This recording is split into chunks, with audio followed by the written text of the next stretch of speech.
Hello à toutes et à tous, j'espère que votre confinement se passe bien. J'ai reçu de nombreux messages à la suite de ma dernière vidéo sur le dating au temps du confinement et je voudrais revenir sur trois clés importantes que je vais décortiquer parce que j'ai plein de coachés qui se sont fait complètement avoir. Donc j'ai encore plus d'expérience pour vous aider à ne pas vous embarquer dans une relation qui est finalement condamnée ou qui pourrait être abusive.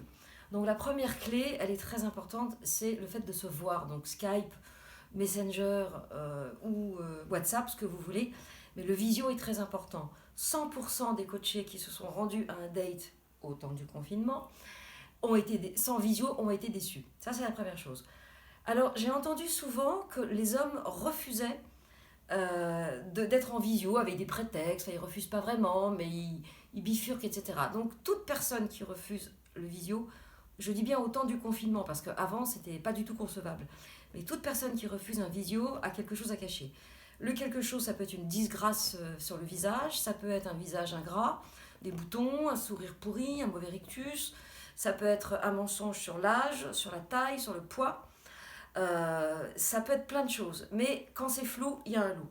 Donc première chose, ne vous déplacez pas à un rendez-vous sans avoir vu la personne, sinon vous allez perdre votre temps. Il y en a deux qui l'ont fait, enfin la coachée et son date, et finalement, non seulement ils ont tout de suite vu qu'ils n'avaient rien en commun, mais en plus ils se sont fait contrôler par les flics.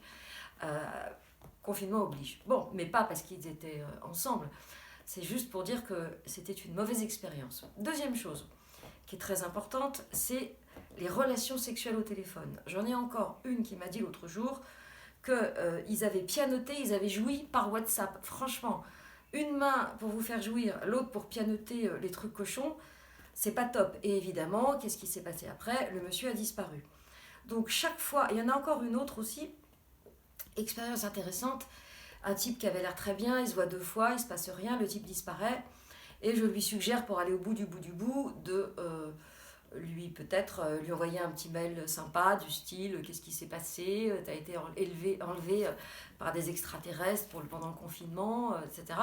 Le gars a répondu dans la foulée comme je m'y attendais et au bout de 10 minutes les échanges ont tourné autour du sexe. Donc la raison pour laquelle le monsieur avait disparu, c'est parce qu'elle avait écrit qu'elle cherchait une relation sérieuse, mais comme tout le monde dit ça, mais en fait tout le monde couche, puis après on discute, le gars pensait qu'elle était comme toutes les autres filles. Et pour un homme qui drague sur les applis, c'est quand même plus sympa de sortir avec une fille d'un bon niveau socioculturel plutôt qu'une bombasse poufiasse. Donc il préfère emmener ma coachée dans ses travers lubriques en pensant qu'elle a la même démarche que lui. Le gros problème, c'est qu'elle, elle est sérieuse et pas lui.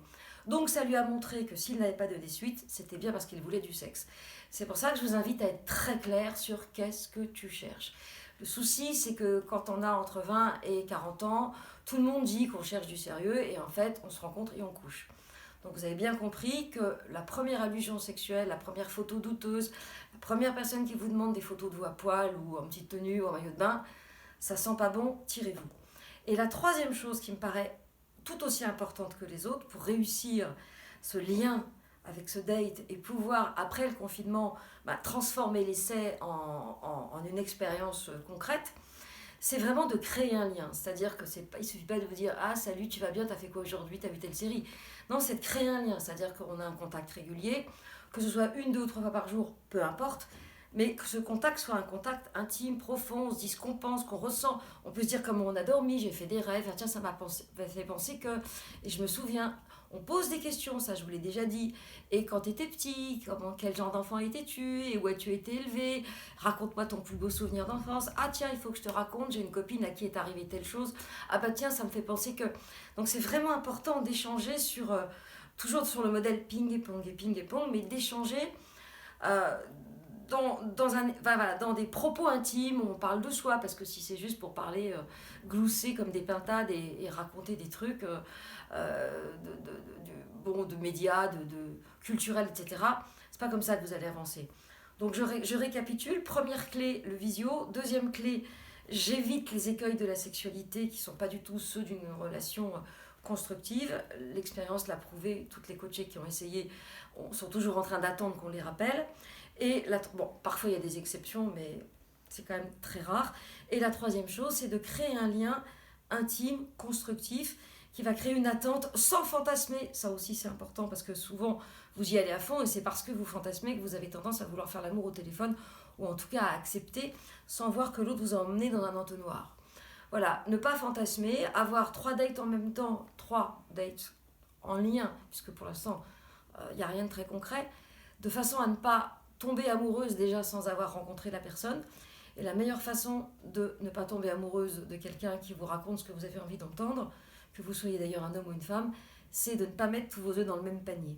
Donc, soyez vigilants, protégez-vous, partez du principe que l'autre veut vous manipuler, veut vous abuser, que bien sûr, la probabilité que ce soit vrai est assez faible, sauf pour l'aspect sexuel qui n'est pas vraiment une manipulation, puisque les choses sont annoncées plus ou moins rapidement. Partez du principe que vous devez vous méfier et vous protéger. Et si la personne est vraiment bien intentionnée, super belle personnalité, belle personne, eh ben, vous serez protégé pour le principe et vous n'aurez pas eu besoin de vous en servir. Mais ça vous permettra d'éviter tous les fauves, tous les tigres et toutes les panthères qui traînent sur ces applis, qui sont quand même aujourd'hui hyper fréquentées parce que confinement oblige, on assure l'après. Et l'après, pour qu'il se passe bien, il suffit juste de suivre mes conseils. À bientôt pour de nouvelles vidéos.